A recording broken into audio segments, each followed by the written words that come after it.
Hello friends, welcome to my YouTube channel.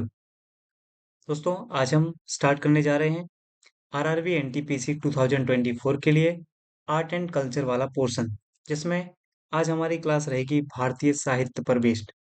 इसके 1 से 2 lecture आएंगे, जिसमें हम पहले भारतीय साहित्य को कवर करेंगे और ये जो हमारा पॉइंट है ये आर्ट एंड कल्चर के अंतर्गत शामिल है। जैसा कि पिछले जो भी साइंस के लेक्चर में मैंने आपको बताया था कि अकॉर्डिंग टू सिलेबस ही हम चलेंगे, वैसे ही मैं आपको यहाँ पर डिफाइन करता हूँ कि देखिए सिलेबस में पहले क्या मेंशन किया हुआ है, उस आधार पर मैं टॉपिक को जो है कवर करा रहा हूँ।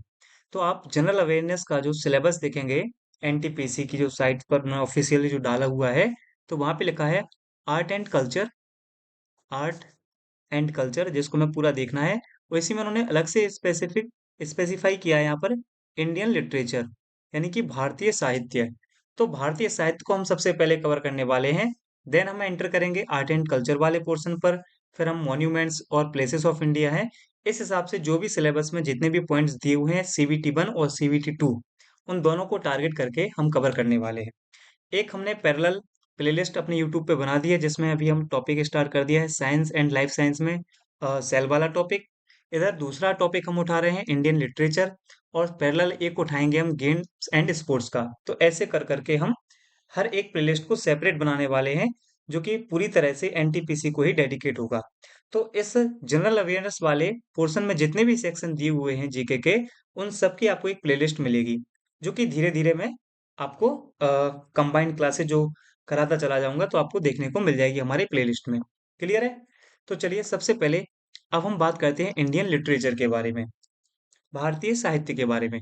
क्या होता है भारतीय साहित्य और इसमें हमें क्या क्या पढ़ना रहेगा? तो देखिए, अगर हम भारतीय साहित्य की बात करते हैं तो सबसे पहले वर्ड आता है ये साहित्य, लिटरेचर। लिटरेचर होता क्या है दोस्तों? तो देखिए, लिटरेचर से यह एक लैटिन वर्ड है, लैटिन भाषा का शब्द है। साहित्य जो लिटरेचर से बना हुआ है। लिटरेचर क्या है? मतलब अक्षरों का समूह या उनका एक क्लस्टर, जिसमें किसी बात को हम दूसरे को कहते हैं या समझाने का प्रयास करते हैं। That is literature. ऐसी बहुत सी बातें रहेंगी जो हमको नहीं देखनी है। हम बात करते हैं point two point 18th century की, 18वीं सदी में। 18वीं सदी में डेवलपमेंट हुआ किसका? प्रिंटिंग टेक्नोलॉजी का, यानी मुद्रण प्रौद्योगिकी, जिसको हम बोलते हैं प्रिंटिंग करने का, जिससे साहित्य को थोड़ा और डेवलपमेंट मिला। धीरे धीरे अगर हम वर्तमान की बात करेंगे, इन प्रेजेंट में हम बात करेंगे, तो आज के समय में जो लिटरेचर है वो इलेक्ट्रॉनिक लिटरेचर सबसे ज्यादा डोमिनेंट है। यानी जो इलेक्ट्रॉनिक साहित्य है वो, यानी हम जिस भी चीज को पढ़ना चाहते हैं इलेक्ट्रॉनिक की सहायता से हम उसको पढ़ सकते हैं। बुक्स भी हम इलेक्ट्रॉनिक फॉर्म्स में अब देख रहे हैं, है ना? अमेजोन, फोन पे से हम जो देख लेते हैं या हम डाउनलोड करते हैं पीडीएफ के फॉर्मेट में, दैट इज इलेक्ट्रॉनिक लिटरेचर। किसी भी बुक को आपको पढ़ना होगा, आपको वो इलेक्ट्रॉनिक फॉर्म में आपके मोबाइल, आपके लैपटॉप पे आपको जो है प्राप्त हो जाते हैं। इसको बोलते हैं हम इलेक्ट्रॉनिक साहित्य। तो आज के समय में सबसे ज्यादा जो डोमिनेंट लिटरेचर है वो कौन सा है? इलेक्ट्रॉनिक। अब हम बात करते हैं जो हमारा प्राचीन भारतीय साहित्य है, एंशियंट इंडियन लिटरेचर है। इसको हम अपनी भारतीय सभ्यता का शिखर माना जाता है ना? पिनेकल ऑफ इंडियन सिविलाइजेशन माना जाता है। क्यों? क्योंकि जो हमारे ग्रेट एंसेस्टर रहे हैं, जो हमारे पूर्वज रहे हैं, उनके सामाजिक, आर्थिक और राजनीतिक जीवन का पता चलता है हमें अपने हमारे प्राचीन भारतीय साहित्य को जानने से। तो बेसिकली हमारे सिलेबस में जो ये पॉइंट रखा गया है सिलेबस में, उसका मुख्य जो उद्देश्य है, जो उनका एम है, वो यही है कि जो हमारे ग्रेट एंसेस्टर हुए हैं, जो हमारे महान पूर्वज हुए हैं, उनका सोशल, उनका इकोनॉमिकल और उनका पॉलिटिकल लाइफ कैसा था, उसके बारे में हम जान सकें। इसके लिए हमें पढ़ना रहता है प्राचीन भारतीय साहित्य। क्लियर है? आगे बढ़ते हैं। तो हम प्राचीन भारतीय साहित्य, जो भारत में इसका जो डेवलपमेंट हुआ है, उसको किस हिसाब से देखने वाले हैं। पहला लिटरेचर देखेंगे हम संस्कृत, जो कि 1500 बीसी से लेके 1750 एडी तक चला, यानी 15 बीसी से लेके 1750 एडी तक जो चला है। क्लियर है? नेक्स्ट हम देखेंगे, हम पाली साहित्य का डेवलपमेंट देखेंगे, जो 600 बीसी से 750 एडी तक हुआ। देन हम प्राकृत लिटरेचर का देखेंगे, जो 600 बीसी से 750 एडी तक चला। और देन हम तमिल लिटरेचर देखेंगे। ये कहाँ पर बात हो रही है? प्राचीन। तो एंशियंट इंडियन लिटरेचर में हम किस किस को देखने वाले हैं? संस्कृत लिटरेचर को, पाली लिटरेचर को, प्राकृत लिटरेचर को और तमिल लिटरेचर को। और इनका ये टाइम ड्यूरेशन दिया हुआ है दोस्तों, ये टाइम ड्यूरेशन आप बिल्कुल ध्यान रखेंगे। क्लियर है? चलिए आगे बढ़ते हैं। सबसे पहले हम बात करते हैं अपने संस्कृत साहित्य के बारे में। दोस्तों, इस संस्कृत साहित्य को 2 भागों में डिवाइड किया जाता है। ये 2 पार्ट कौन कौन से हैं? एक कहलाता है पूर्व शास्त्रीय संस्कृत यानी प्री क्लासिकल संस्कृत, और सेकंड पार्ट है उसका, वो कहलाता है क्लासिकल संस्कृत यानी कि शास्त्रीय संस्कृत। अब पूर्व शास्त्रीय संस्कृत क्या है? इट इज ऑल्सो कॉल्ड वैदिक संस्कृत, यानी इसको हम वैदिक संस्कृत भी कहते हैं। बेसिकली मेरा कहना है कि जब हम वैदिक लिटरेचर के बारे में पढ़ रहे होंगे तो समझ जाना हम पढ़ रहे हैं संस्कृत साहित्य का पूर्व शास्त्रीय संस्कृत। और जब हम ग्रामेटिकली चीजों को पढ़ते हैं, यानी जो शास्त्रीय संस्कृत है वो क्या है, तो बताया गया it rules were determined on the basis of grammar, यानी इसके जो नियम हैं वो व्याकरण के आधार पर निर्धारित किए गए थे। तो बेसिकली जब व्याकरण आया उसके बाद शास्त्रीय संगीत जो है अस्तित्व में आया, और उससे पहले जो शास्त्रीय संगीत था वो वैदिक संस्कृत के अंतर्गत आता है। अब इसी संस्कृत साहित्य को हम देख लेते हैं, ये दो हिसाब से फिर हम इसको डिविडेशन करते हैं, इसका विभाजन करते हैं, एक रिलीजियस बेस पर और एक नॉन रिलीजियस बेस पर। यानी जो हमारे संस्कृत साहित्य होंगे वो धार्मिक भी होंगे और गैर धार्मिक भी होंगे। धार्मिक में हम किस किस की बात करेंगे? रिलीजियस में हम बात करेंगे ब्राह्मण लिटरेचर यानी ब्राह्मण साहित्य की, बौद्ध लिटरेचर बौद्ध साहित्य की, और जैन लिटरेचर जैन साहित्य की। वहीं नॉन रिलीजियस यानी गैर धार्मिक में हम बात करेंगे ड्रामा यानी जो नाटक होंगे, कुछ काव्य होंगे, आख्यान होंगे, वैज्ञानिक साहित्य होंगे यानी कि जो हमारे साइंटिफिक लिटरेचर होंगे, और ऐतिहासिक जीवनियां होंगी जिसकी भी हिस्टोरिकल बायोग्राफीज होंगी, उनके बारे में हम चर्चा करेंगे। तो बेसिकली मैं जो आपको ये डिविडेशन बता रहा हूँ इससे आप ये समझेंगे कि संस्कृत साहित्य में या भारतीय साहित्य में आपको क्या क्या पढ़ना रहेगा। यहाँ से एक दिशा निर्देश आपको जाएगा कि आपको एग्जाम में क्या चीजें पढ़ के जानी है। सारी की सारी चीजें पढ़ के नहीं जानी है। आप अगर आप सिलेबस को डिकोड करोगे और साथ में पीवाईक्यू देखोगे तो आप समझ पाओगे कि उस पर्टिकुलर टॉपिक पे आपको पढ़ना क्या है, कहाँ से क्वेश्चन निकल के आएंगे। दोस्तों मैं पूरी प्लेलिस्ट में इसको कवर कराऊंगा, आप बिल्कुल बेफिक्र रहें।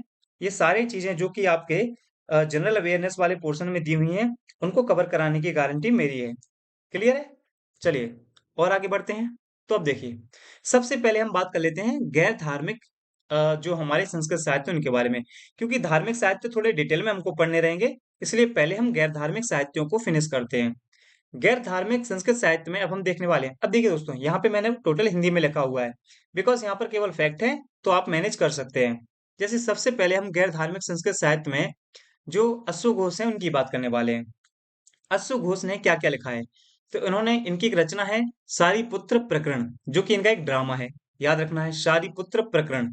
दूसरा इनका जो नाटक है वो है सौंदरानंद, जो कि इनकी पोयम है ना। सौंदरानंद क्या है? अश्व घोष की पोयम है। इसमें क्या मिलता है? इसमें महायान शाखा के बारे में और मोक्ष सेल्वेशन के बारे में बताया हुआ है। तो अश्व घोष ने अपनी किस कविता में मोक्ष के बारे में बताया है? तो आप बताएंगे सौंदरानंद कविता। यहाँ आपको अपने ही आपसे प्रश्न पूछने हैं कि इस पर्टिकुलर टर्म से या इस पर्टिकुलर पैराग्राफ से क्या क्या प्रश्न बन सकते हैं। जैसे मैं यहाँ पर आपको बताऊं तो आपसे प्रश्न क्या क्या पूछ सकता है कि बुद्ध चरित्र किसकी रचना है? तो आपका जवाब होगा अश्वघोष। या ऑप्शन में होंगे और पूछा जाएगा निम्नलिखित में से अश्वघोष की रचना नहीं है, तो ऑप्शन में होगा सारिपुत्र प्रकरण, सौंदरानंद, बुद्ध चरित्र, और एक मान लीजिए ऑप्शन दे दिया जाए मृक्षकटिकम। तो वहां पर आपको पहचानना रहेगा, वो सारी चीजें आपकी यहीं से कवर होने वाली हैं फ्रेंड्स, है ना। और टॉपिक के बाद हम इसके एमसीक्यू भी डिस्कस करेंगे, ताकि आप समझ पाएंगे इस पर्टिकुलर टॉपिक से हमें कैसे तैयार करना है सारी चीजों को। तो ये तीनों रचनाएं अश्वघोष की हैं। कौन कौन सी? सारिपुत्र प्रकरण जो कि इनका नाटक है, सौंदरानंद कविता, और बुद्ध चरित्र जिसमें बुद्ध की शिक्षा और बुद्ध के जीवन के बारे पर इन्होंने प्रकाश डाला है। नेक्स्ट बात करते हैं हम भास की। नेक्स्ट जो हमारे नाटककार हैं, ड्रामेटिस्ट हैं, उनका नाम है भास। इन्होंने लिखा है स्वप्न वासव दत्ता, जो इनका एक ड्रामा है। इसके अलावा इन्होंने प्रतिज्ञा योग धारायणम लिखा है, और इन्होंने हरिवंश और बाल चरित्र लिखा है। हरिवंश क्या है? महाभारत के पूर्व की जो श्री कृष्ण भगवान की जो बाल लीलाएं हैं उनका वर्णन मिलता है आपको हरिवंश या बाल चरित्र में। तो अगर आपसे पूछा जाएगा बाल चरित्र किसकी रचना है? भास की रचना है। प्रतिज्ञा युग धारायणम ये भी भास की रचना है, और स्वप्न वाशव दत्ता ये भी भास की रचना है। नेक्स्ट है शूद्रक, अगले नाटककार हैं शूद्रक। इन्होंने लिखा है मृक्षकटिकम। मृक्षकटिकम को दोस्तों इंग्लिश में बोला जाता है द लिटिल क्ले कार्ड, या मिट्टी की गाड़ी या खिलौना। ये किसकी रचना है? शूद्रक की रचना है। इसके अलावा वाशव दत्ता इनकी रचना है, पद्म प्रभर्तक इनकी रचना है, और चारु दत्त की प्रेम कहानी। ये चारों रचनाएं शूद्रक की हैं। एक बार फिर दोहराते हैं। अश्वघोष की है सारिपुत्र प्रकरण, सौंदरानंद, बुद्ध चरित्र। भास की है स्वप्न वासव दत्ता, प्रतिज्ञा योग धारायणम, हरिवंश बालचरित। शूद्रक की है मृक्षकटिकम, वासव दत्ता, पद्म प्रभर्तक, और चारु दत्त की प्रेम कहानी। ये तीन हमारे अभी नाटककार हुए हैं। नेक्स्ट हम देखते हैं। देखिए, अब हम बात करते हैं कालिदास के बारे में। सबसे पहले कालिदास की रचनाओं को हमने 3 कैटेगरी में डिवाइड किया है, ड्रामा में, महाकाव्य में और खंड काव्य में। इनके ड्रामा देखोगे तो मालविका अग्निमित्रम, जिसमें मालविका और अग्निमित्र की प्रेम कहानी का वर्णन है। दूसरा इनका ड्रामा है विक्रमोर्वशीयम, जिसमें पुरुरवा और उर्वशी की कहानी आपको देखने को मिलेगी। नेक्स्ट इनका अभिज्ञान शाकुंतलम, जिसमें दुष्यंत और शकुंतला की कहानी देखने को मिलेगी। ये तीनों कालिदास के ड्रामा हैं। नेक्स्ट इनका रघुवंशम, इसमें 19 सर्ग हैं, जिनमें रघुकुल के 29 राजाओं का वर्णन देखने को मिलता है। नेक्स्ट इनका महाकाव्य है कुमार संभवम, जिसमें शिव पार्वती के आपको पुत्र की कहानी देखने को मिलेगी। नेक्स्ट इनका है खंड काव्य, जिसका नाम है ऋतु संहारम, जिसमें इन्होंने 6 ऋतुओं 6 सीजन के बारे में जो है डिस्कस किया है। और एक रचना है इनकी मेघदूतम, जो भी इनका खंड काव्य है, इसमें यक्ष की कहानी और कैसे बादल के द्वारा संदेशों को भेजा जाता है, उस कहानी का इन्होंने वर्णन किया है मेघदूतम में। तो ये कालिदास की रचनाएं हो जाती हैं हमारी। नेक्स्ट हम बात करते हैं हर्षवर्धन के बारे में। हर्षवर्धन की एक रचना है रत्नावली, जो इनका नाटक है। एक इन्होंने लिखा है प्रियदर्शिका, जो उदयन और प्रियदर्शिका की प्रेम कहानी पर आधारित है।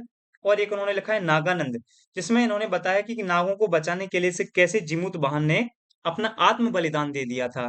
तो ये हर्षवर्धन की जो है 3 रचनाएं आपको देखने को मिलती हैं। नेक्स्ट हम बात करते हैं विशाख दत्त की। दोस्तों इनकी रचना है मुद्रा राक्षस, जो कि इनका एक ड्रामा है। ये पॉलिटिक्स पर आधारित नाटक है इनका। और सबसे इंपॉर्टेंट पॉइंट है इसका अंग्रेजी ट्रांसलेशन। इसका अंग्रेजी अनुवाद किया है माइकल कार्लसन ने, किसमें, रक्षास रिंग के नाम से। किस नाम से किया है? रक्षासास रिंग। इसके अलावा विशाखा दत्त की एक और रचना है, जिसका नाम है देवी चंद्रगुप्तम। तो ये विशाखा दत्त की अगली रचना है। नेक्स्ट हम बात करते हैं भवभूति के बारे में। भवभूति को दोस्तों प्राचीन भारत का मिल्टन कहा जाता है, और इनका जो एक्चुअल नेम था वो श्रीकंठ था। इनकी रचना है मालती माधव। मालती माधव क्या रचना है? तो पद्मावती की मालती थी और विदर्भ के माधव, इन दोनों की चर्चा आपको देखने को मिलेगी मालती माधव में। नेक्स्ट इनकी रचना है महावीर चरित्र। श्री राम के आरंभिक जीवन पर आधारित है ये महावीर चरित्र। इसके अलावा उत्तर रामचरित है, जो श्री राम का जब अयोध्या आगमन होता है उस पर आधारित ये उत्तर रामचरित है। इसको संस्कृत का प्रथम दुखांत नाटक माना जाता है। दोस्तों ये पॉइंट आप जरूर याद रखेंगे कि संस्कृत का प्रथम दुखांत नाटक क्या है? उत्तर रामचरित, जिसके रचयिता हैं भवभूति। अगले ही बात करते हैं महेंद्र वर्मन की। इनकी रचना है मत्त विलास प्रहसन। इस पे इन्होंने कापालिकों और बौद्धों पर व्यंग कमेंट किया हुआ है। तो ये महेंद्र वर्मन की रचना है मत्त विलास प्रहसन। ये सारी हम देख रहे थे जो नॉन रिलीजियस हैं। अब इसमें हम देखने वाले हैं कुछ जो हमारी वैज्ञानिक और तकनीकी साहित्य रहेंगे वो। जैसे वात्सायन, वात्सायन ने लिखा है कामसूत्र। कात्यायन ने लिखी है वर्तिका। पतंजलि ने लिखा है महाभाष्य, है ना? महाभाष्य याद रखेंगे किसका है? पतंजलि का। आर्यभट्ट की रचना है आर्यभट्टियम, जो खगोल विज्ञान पर यानी कॉस्मोलॉजी पर आधारित है। ऐसे ही सेम वराहमिहिर है, उनकी रचना है वृहत संहिता, जो भी खगोल विज्ञान पर आधारित है। भरत मुनि, जिनको नाट्य शास्त्र का जनक माना जाता है, तो भरत मुनि ने लिखा है नाट्य शास्त्र। नेक्स्ट हम बात करेंगे चरक, तो चरक ने लिखी है चरक संहिता, जो चिकित्सा पर आधारित है। नेक्स्ट हम बात करेंगे सुश्रुत की। सुश्रुत ने लिखा है सुश्रुत संहिता, जो कि शल्य चिकित्सा पर आधारित है ना? शल्य चिकित्सा मतलब जिसको हम सर्जरी बोलते हैं, प्लास्टिक सर्जरी बोलते हैं। माधव ने लिखी है माधव निदान, जो रोग विज्ञान पर आधारित है। और लास्ट हम बात करते हैं कौटिल्य की, जिन्होंने अर्थशास्त्र लिखा है, जो कि सैन्य रणनीति पर आधारित है, यानी आर्मी स्ट्रेटजी पर आधारित है। तो इस प्रकार से हमने अभी कवर किए हैं गैर धार्मिक संस्कृत साहित्य। यानी इस पूरे लेक्चर सीरीज में हमने अपना पहला एस्पेक्ट कवर किया है, जिसको हमने बोला है गैर धार्मिक संस्कृत साहित्य। अब देखिए दोस्तों, नेक्स्ट जो हमारा लेक्चर रहेगा इसमें हम बात करने वाले हैं धार्मिक साहित्य की, जिसमें हम ब्राह्मण, बौद्ध और जैन साहित्यों को फिनिश करेंगे। इस लेक्चर में ही आपको वेद, उपवेद, आरण्यक, उपनिषद, है ना, पुराण, महापुराण, इन सब के बारे में देखने को मिलेगा। साथ में तमिल ग्रंथ आपको देखने को मिलेंगे, जैन ग्रंथ आपको देखने को मिलेंगे। तो ये आज केवल मैं इंट्रोडक्टिव लेक्चर लेके आया था, ताकि थोड़ा आपको बता पाऊं और शुरुआत कर पाऊं। नेक्स्ट वीडियो हमारा थोड़ा लेंदी रहेगा, जिसमें हम कोशिश करेंगे कि संस्कृत साहित्य जो है उसको हम पूरी तरह से कवर कर सकें। हो सके तो मिडिवल इंडिया यानी मध्यकालीन भारत तक का जो साहित्य रहेगा उसको हम नेक्स्ट वीडियो में कवर करने का प्रयास करेंगे। और लास्ट वीडियो में हम आधुनिक साहित्य तक पहुंच जाएंगे। देन उसमें ही हम तीसरे लेक्चर में इसके एमसीक्यू को सॉल्व करवाएंगे। तो जो भारतीय साहित्य ये हमारा 2 से 3 लेक्चर में कवर हो जाएगा, और इसके एमसीक्यू की भी हम प्रैक्टिस कर लेंगे बहुत अच्छे से। क्लियर है? तो अगर आपको वीडियो पसंद आता है तो वीडियो को लाइक करें, कमेंट करें, ज़्यादा से ज़्यादा हमारे वीडियो को अपने दोस्तों के साथ शेयर करें, ताकि उनको भी इसका लाभ मिल सके। बाकी मिलते हैं नेक्स्ट वीडियो में, तब तक अपना बहुत ध्यान रखें। धन्यवाद।